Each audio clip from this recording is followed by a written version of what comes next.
مساكين masaakiin aqoonyahan laweyn mudanaha sharaxan kama marane maxamuud khaliif man tadooto xudnidiisa yalla kala muqnaan maxamuud khaliif aqoonyahan laweyn mudanaha sharaxan kama marane maxamuud khaliif man tadooto xudnidiisa yalla kala muqnaan maxamuud khaliif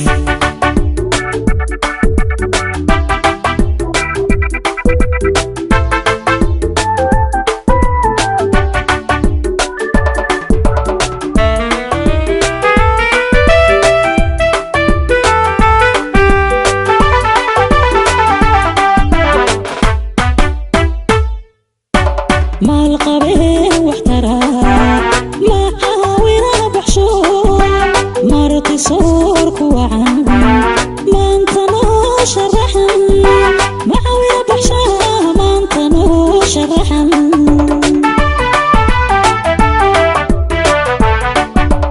maal qabeen waxtara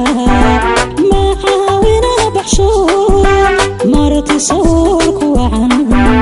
maanta noo sharaxan macaawina baxsha maanta noo sharaxan iyaduna inaan ku labisan calanka jamhuuriyadda federaalka Soomaaliya iyo calanka Puntland oo kamid ah musharaxiinta taageerayaasha murashaxa madaxweynaha ee Puntland Maxamuud Khaliif Jabiye balan weydiiyay iyadana dareenkeeda walaan ku soo dhawahay aad ayaan u faraxsanahay maanta anoo magacayga Saabnin Maxamed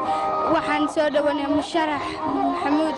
federaalka Soomaaliya Puntland aad ayaan uga mahadcelinayaa maanta anoo ku soo dhaweeyay degmada Boosaaso gaar ahaan aeroboorka wax aad ayaan u faraxsanahay lama saacidi karo waxaan ku soo dhaweynayaa qofka oo kale garabkayga Saabrin marka kuugu horeysay musharax soo dhaweysaa may waan dhaweyn jiray in badan Faarax Ali Shira soo dhaweeyay Cabdiwali waa soo dhaweeyay kulli waan soo dhaweeyay aad ayaan u jeclahay federaalka Soomaaliya Puntland adigu ma waxaad taageero gaar ah u tahay Maxamuud Khaliif Jabiye mise musharaxiinta Puntland baa soo dhaweysaa aad ayaan Maxamuud u jeclahay aad ayaan asagana u soo taageeray aad ayaan asaga u soo dhaweynayaa asagana kamid ahay Faraadan Ciise waxaan maanta halka ku soo dhaweynaynaa musharaxa Jabiye waxaan isleenahay wuxuu soo balqeynayaa horumar cusub iyo isbedel Puntland waxaan leenahay guul Jabiye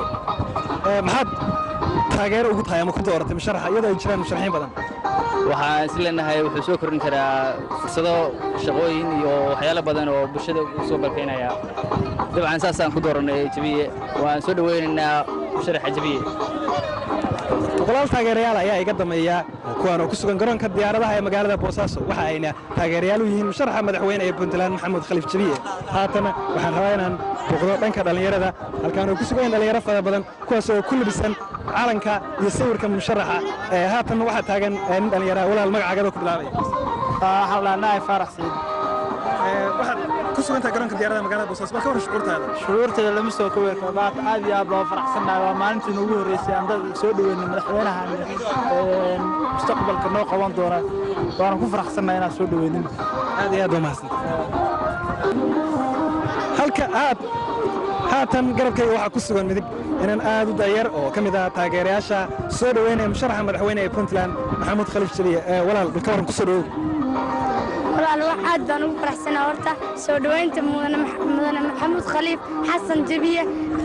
kaanoo ka socda magacaygu waa Maayid Khaliif Ciise waxaan ka socdaa xaafadda Laasteero waxaan ka mid ahay bulshada ku nool magaalada Boosaaso aad baan ugu faraxsanahay mudane waxaan ku soo dhawow waana gaaraysaa hadafkaad u baahan tahay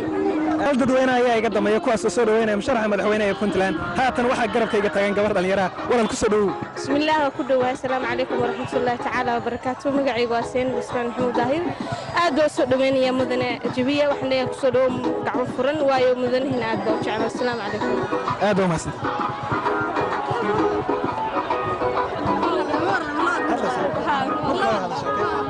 afjariye walaal ku soo dhow aad baan ugu dhawaay maasha Allah aad baan u soo dhawaynay soo dhow baan leeyahay safka waxa kugu dhagan musharaxa sawirkiisa bal ka waran dareenkaaga maanta walahi aad baan u kacsanahay بسم الله الرحمن الرحيم waxaan leenahay maxamuud khaliif jabiye madaxweyne soo dhawow waan kugu soo dhaweynaynaa magaalada boosaaso gaar ahaan degmada bari waxaan ku leenahay gacmo furan ku soo dhawow oo dhalinyaro waxa meesha joogto oo dhan waxay u dabaaldegaysaa maanta ay u faraxsan tahay waa adiga ahmiyadaada iyo imaanshaha ay imaanayso magaalada boosaaso waxaanu hadda diyaar kuugu nahay iyo heegan garoonka magaalada boosaaso eerboorka aad baan ku soo dhaweynaynaa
الرحمن الرحيم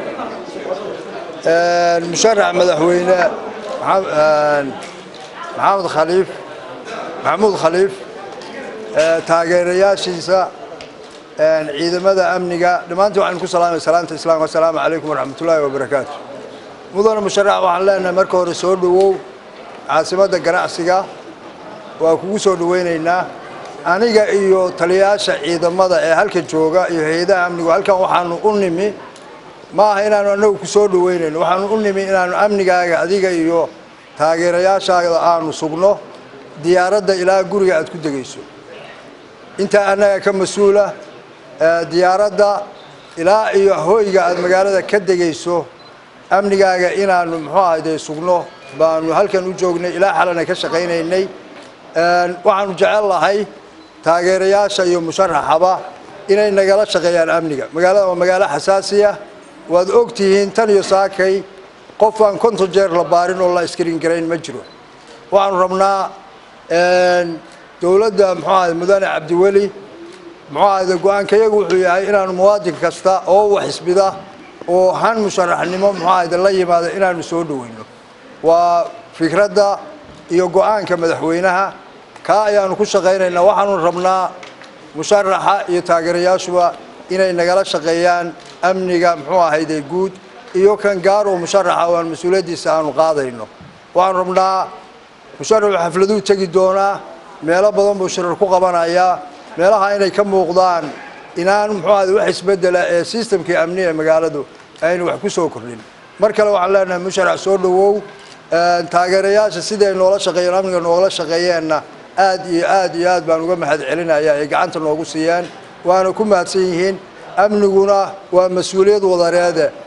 gudoomiyaha gobolkuna ma leh taliya ku-xigeenka qaybta iyo saraakiisha kasoo halka joogtaana ma laha dhammaanteed waa inaynu ka wada shaqayno waxaynu rabnaa inaynu musharaxiintana soo dhaweyno amnigana aynu ka shaqayno musharax horena waa sheegay annagu roolkayagu wuxuu yahay inaanu amniga ka shaqayno ilaa intaa diyaaradda ilaa gurigiisa iyo taageerayaashiisaba intaa ayaan oran lahaa aad iyo aad baan inay salaamayaa waxa weeye dabadeedna waxa weeye musharaxu isaga muxuu ahayd hawshiisa wadan doona laakiin intaa inaynu isbaraarujinno unbuu muxuu ahayd arrinteedu tahay aad baan inay salaamayaa maamul xumo jirta dadkii jaanjaamiso jahadi waa naga lutay waxaa dhacay jahwareer danteennoo wada jirta danteennoo kala jirtana muddana jeel weyn la galay welina waa lagu jiraa jibixiyihii weli ma helin jujuub kuma jiri karnee majabe aan jeensan iyo waa kaa cadow jabiya yimi jeelkana naga bixin lahaa wanaag badan jaallihii ogow puntlandna jecel welina u jiirnaxoo nagana joogi waayo noo soo joogsadaa tahay midkaas suubanaha jidkiisii u jajaban diinta oo alla jecel yaha tahay jiilka soo korayaana markaad jaamacadihii aqoontii jidaysayoo la dirirtay jaahilnimo atiri ha jiifsanin ee u soo joogsadaa tiri intii ruux jilicsan iyo agoontaad u jeexinjeexdo bulshada jaadkay tahayba jacaylkay kuu qabaan dareenkood jeedsato kalgacal waad jiidato way kuu sara joogsadeen jaantiiyo sacabkay mar qura intay isu jiibiyeen dhammaan jabiya u dheheen jimcooniyo nolol macaan nabadiyo jaallanimo dhammaan lagu jaaliso midnimadu ay wada jir tahay dhanteennu ha wada jirto ayaad war ku jeedisay janawari iyo doorashada jikaar layskama wadee dadku jabiyay rabaan waxaanse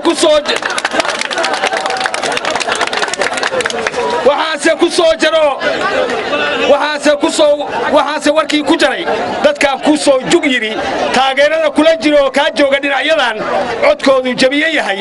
ilaa iyo qaranjabkii ma jiraan wax loo qabtay jidkii boosaasa weyn jajaban oo weli dayacan ma helin ruux jirnaxoo musharax jeedaaliyo intuu dhinac joogsado jeebkiisii lacag u hura ee mudane jabiyow boosaaso iyo jaranjar noqon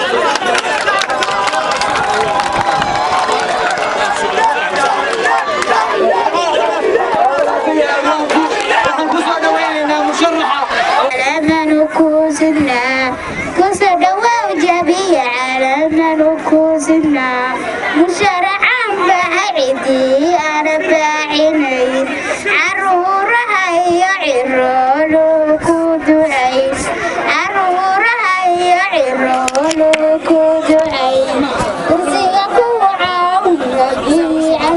geesaha waxaan ku dooranaya jabiyo deegaanka bari waxaan ku dooranaya jabiyo deegaanka bari dadkana u dadaal daryeel buu u baahan yahay dadkana u dadaal daryeel buu u baahan yahay haddii lagu doorto dalka dacdu shaqay haddana waxaan ku soo dhawaynaynaa magaalada boosasana ku soo dhawaynaya afhayeenka nabadoonnada gobolka bari master xarago bismillaahi الرحمن الرحيم وصلى الله على سيدنا محمد وعلى آله وأصحابه أجمعين إله با مهد اسكاله سبحانه وتعالى بعد الله وحن مهد علينا يا dhammaan mujtamaca qaybihiisa kala duwan ee halkan maanta ku soo dhoweeyey murashax injineer maxamuud khaliif xasan oo maanta u yimi mujtamaciisii gobolka bari oo insha allahu mustaqbalka dhow u tartami doona madaxtinimada dowladda Puntland 2019 ku soo dhowow gobolka bari baahiyiisa insha Allah wuu hoos buu uga sii hadli doonaa laakiin waxaanu doonaynaa inaynu gacmo furan ku soo dhaweyno inaynu ku soo dhaweyno marxabayn iyo walaaltinimo inaan ku soo dhaweyno maamuuska iyo hamiga ku jira inaan ku soo dhaweyno niyadda wanaagsan ee insha Allah uu mujtamaciisa la dhaxmarayo inaan ku soo dhaweyno u ducayno in ilaahay subxaanahu wa ta'ala uu waxa uu doonayo uu ka siiyo baarlamaanka iyo mujtamaca reer Puntlandba inuu niyadiisa ka helo waxaan rabaa inaa aamiin ii tiraahdaan ilaahay idankii in baarlamaan wanaagsan si madaxweyne wanaagsan inoogu soo baxo in baarlamaan wanaagsan Allah ina siiyo baarlamaan wanaagsan Allah ina siiyo oday dhaqameedyada waxaan ugu baaqayaa maanta mujtamacu xildhibaano wanaagsan buu u baahan yahay kuwa ka fakara buu u baahan yahay kuwa waxa jira qiyaasi kara buu u baahan yahay kuwa dadkooda u qareemi kara buu u baahan yahay kuwa madaxweyne fiican u xula buu u baahan yahay saasaan insha Allah ku baaqayaa waxaan rabaa ilaahay idankii inaan mar labaad iyo mar saddexaad ku soo dhaweeyo injineer musharax maxamuud inuu insha Allah gobolkan iyo degmada Boosaaso ku soo dhawow waxaan leenahay insha Allah aad iyo aad baan ugu faraxsanahay inaad ka mid noqoto tartamayaasha gobolka barina si gaar ah u soo dhaweynayaa si gaar ah u maamuusayaa si gaar ah u xushmaynayaa musharaxnimadiisa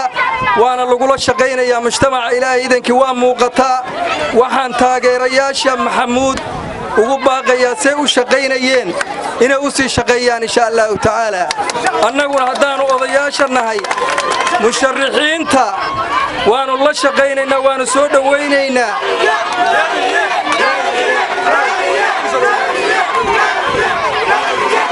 الله رب العالمين والصلاة والسلام على رسوله وآله وصحبه وسلم dadweynaha qiimaha badan iyo qaayaha ee halkan nagu soo dhaweeyay isu soo baxan quruxda badan oo ay ugu horeeyaan isimada nabadoonnada culimaa diinka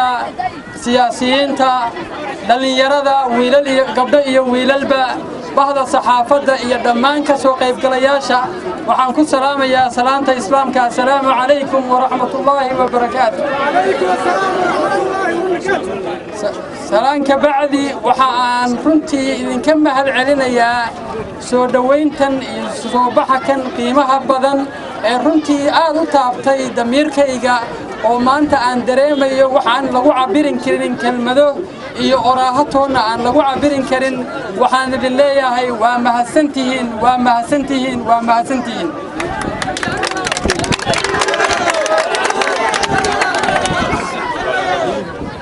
runtii maanta sharaf weyn bay ii tahay inaan ka soo dego magaaladaydii caasimaddii ganacsiga caasimaddii ganacsiga ee Puntland magaalada Boosaaso oo runtii magaalo qiimo badan iyo qaayo badan ugu fadhida bulshada reer Puntland runtii sharaf weyn bay ii tahay mar labaad sharaf weyn bay ii tahay inaan dadkaygii oo jecel aan u imi waxaad ogsoon tihiin qiimaha iyo makaanka ay ku leedahay magaalada ganacsiga ee Boosaaso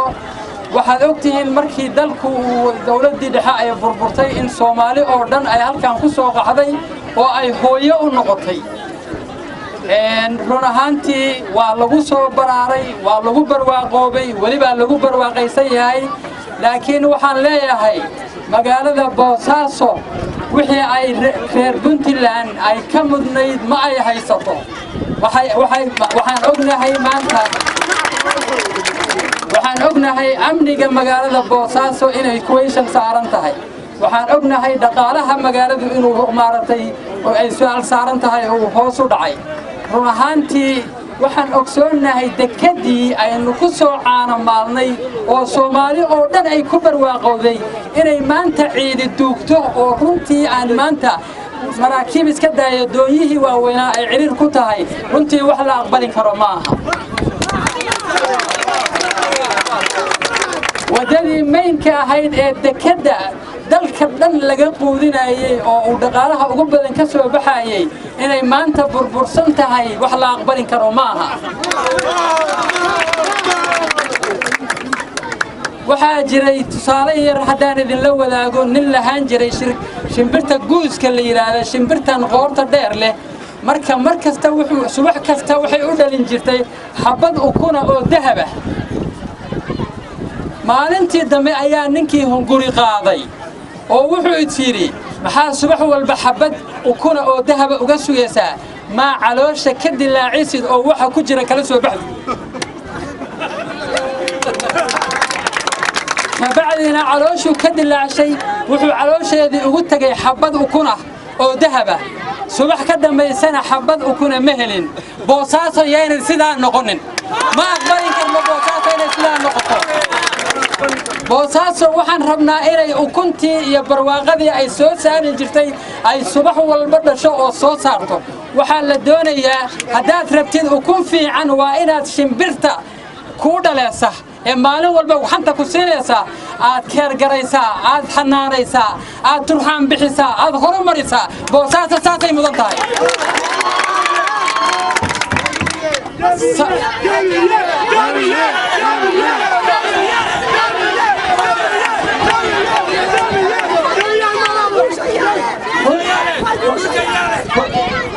runtii maanta lama aqbalin karo magaalada Boosaaso oo ay ciidamada ugu awooda badan oo ay inoo ku deeq macnaha ay dhaqaalahooda bixiyaanin dalalka dalalka saaxiibka la ah Puntland ay dhaqaale ku bixiyaan ay labada dhinac ka fadhiyaanin in amnigeedu sidaa noqdo wax la aqbalin karo ma aha ciidamadii la inoo ku deeqay ee maanta Boosaaso labada dhinac ka fadhiya oo dhaqaale badan lagu bixiyay inaan sidii loogu talagalay laga faa'iideysan wax la aqbalin karo ma aha runtii waxaan ogahay inaad maanta dhan qorraxda taagnaydeen waxaan ogahay inaad maanta dhan soo dhaweynteeda aad u soo bambaxdeen oo aad sugayseen ma idinku badinaayo waxaan rabaa safarkan waxaan ugu magac darnay talo iyo tashi in aynu talada isweydiino in aynu talo iyo tabasho inaan tabashadana iska dhageysano oo shicibku waxa uu tabanayo aan dhageysano sida aynu gundhiga uga dhigno isbedelka aynu doonayno inuu dalkan ka dhaco January 8 2019 waxaan leeyahay fadhiyeen yeelan doonaa disya badan baynu qaadan doonaa waynu kala bogan doonaa wax badan baynu iska weydiin doonaa isbedelka aynu doonayno laakiin waxaan idin leeyahay waa maqlay codkiina dheer ee aad ku leedihiin waliba dhalinyaradu ay rabaan inay codkooda kor u qaadaan doorashadana ay ka qayb qaataan codkiina kor u qaada guusha waynu gaari doonaa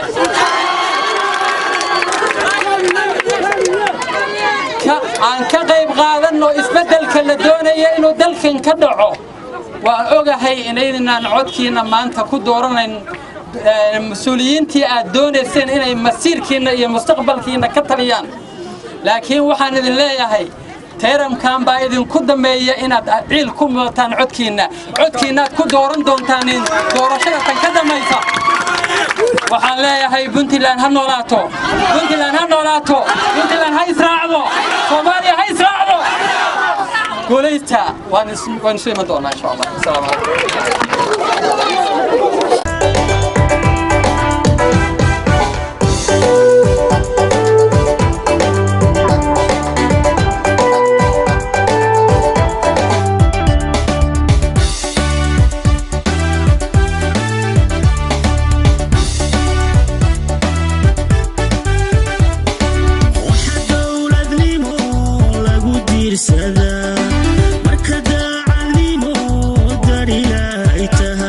بسم الله الرحمن الرحيم اسمada waxaan ka bilaabaynaa hadii waxay la tahay musharaxa madaxweyne maxamuud khaliif oo guriga boqorka lagu soo dhaweynayo boqorkiina uu fadhiyo iyo ismadii kale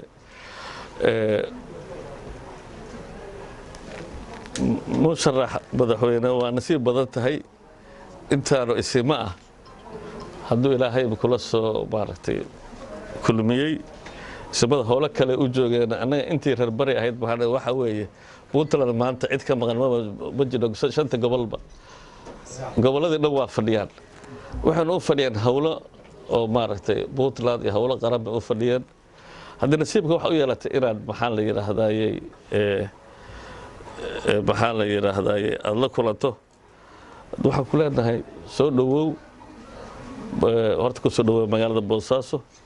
de boose lagama xigay hadda aad musharaxnimada ku soo dhawaanaysaa maahane waa magaaladaadii waana ogahay maxaan la yidhaahdaa hanti badan baaba ku leedahay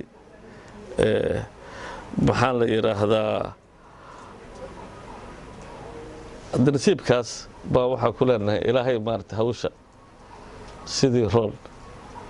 wixii aad jeceshahay wixii ku khayrna bay annagu ilaah kaga baryeen annagu wax ma doon laakiin intaas weeye de maxamuudna waxa weeye nin la wada yaqaan weeye haddii aan si gaara u sheego waa injineer ka baxay jaamacadda qaranka soomaaliyeed waagii tacliintu ee maaragtay muhiimka ahayd buuto fiican kaga baxay dibadda aaday jaamacada ka sii baxay maraykan tegey hanti ka sameeyey oo weliba hanti maahan dadna ah waxbaray gabadhiisa looyar weeye madaxweyne obama baa afrikaanka iyo maaragtay dad kaleeto markii maaragtay xafiiskiisa lagu shilnayay gabadhi u hadashay ba ahayd soo saas ba ahayd dadka soomaalida ah ee dibadda wax ka noqdana haddii waxaa loo baahaya in la xuso si magaratay anigu wax kale ku dari maayo waxyaabo kale maaragtay intaas baa ku filan beer tahay ya war badan ku dari maayohe boqorkooda ismada kaleetana waa iga dambeeyaan laakiin waxaan kaliya oo sheegayaan inuu yahay nin mutacalin ah nin shaqaystay adduunka waxa ninka yaa wax u dhiibataa ninka xoolihiisa iyo dadkiisa wax ka dhiga ayaa wax loogu sii daraa marka waxaan leeyahay waxyaabo kale badanna waa jiraan waa baldaajacali waan maaragtay si dhammaystiraya waxaa jira intadaa ku filan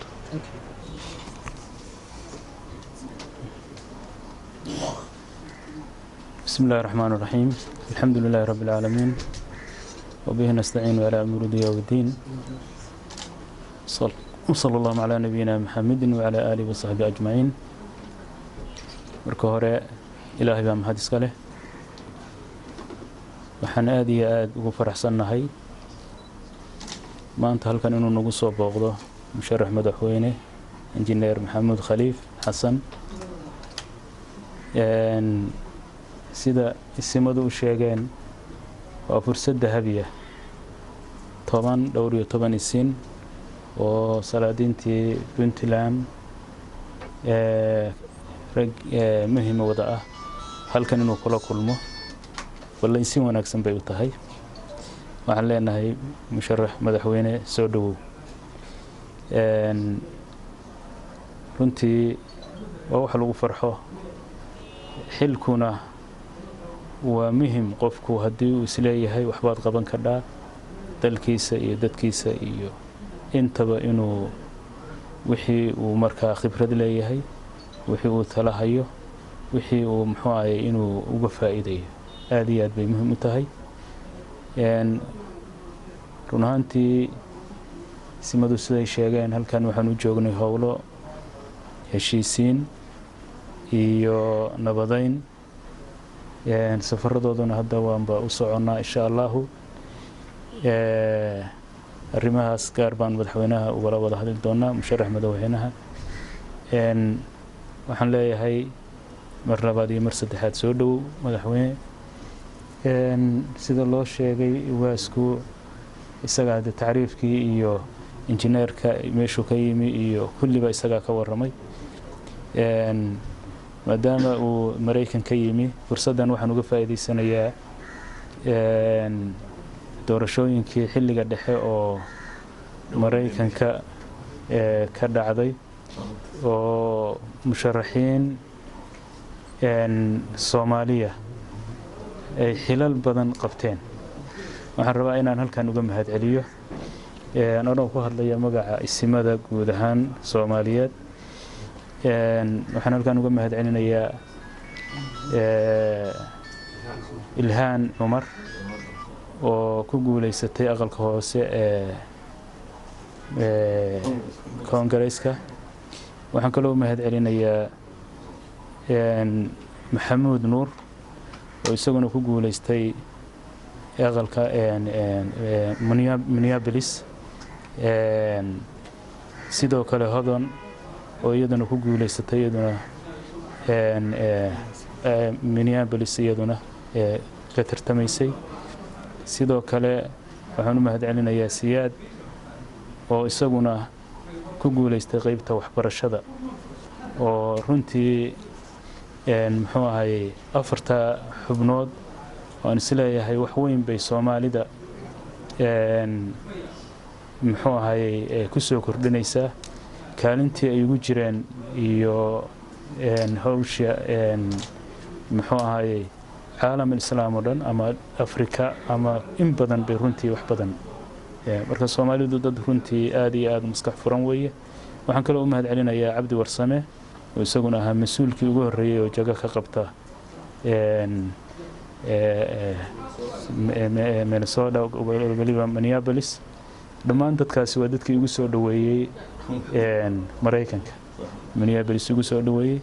marka anoo ku hadlaya magaca isimada guud ee soomaaliyeed iyo shacabka soomaaliyeed iyo isimada halkan fadhiya dhammaantood waxaan leeyahay guusha ay gaareen ilaahay ha barakeeyo khayr allah siiyo musharax madaxweyne injineer khaliif maxamuud khaliifna halkaasuu ka yimi isagana waxaan u rajaynaynaa hadday khayr u tahay ummadda reer puntland iyo isagaba in ilaahay guuleeyo waxaan leeyahay dadka walaalaha ah oo dhibaatada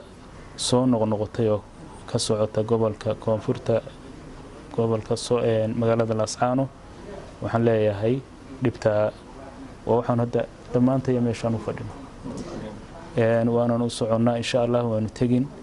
waxaan leenahay dhibtaa ha la joojiyo ha laga waantoobo walaalnimada iyo ehelnimada dad wada dhashay oo qaraabo ah oo xigta dhow ah inay sidaa isugu dhacaan waa runtii wax nasiib darro runtii fursadahaasoo dhan inaan uga faa'iidaysto imaatinka musharaxa aad iyo aad baan runtii ugu faraxsanahay waxaan leeyahay soo dhowaada dhammaantiin waan idin salaamaya saxaafadda iyo isimada iyo musharaxa iyo ikhtiyaarta la socotayba dhammaantiin waxaan leeyahay soo dhowaada ku soo dhowaada waddankeennii aad iyo aad baad mahadsantihiin haadaa wabilaahi towfiiq wasalaamu calaykum waraxmatullah marka aan dulaadabinku dhigay dad israaba markay duwada maraha waxa dowladnimo lagu diirsadaa marka daacadnimo darilay tahay marka aan dulaadabinku dhigay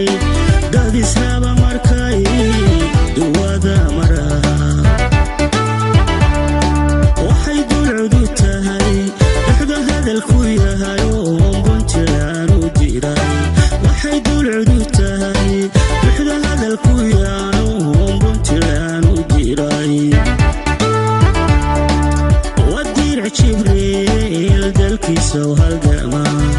wadiric jibriil dalkiisa u halgama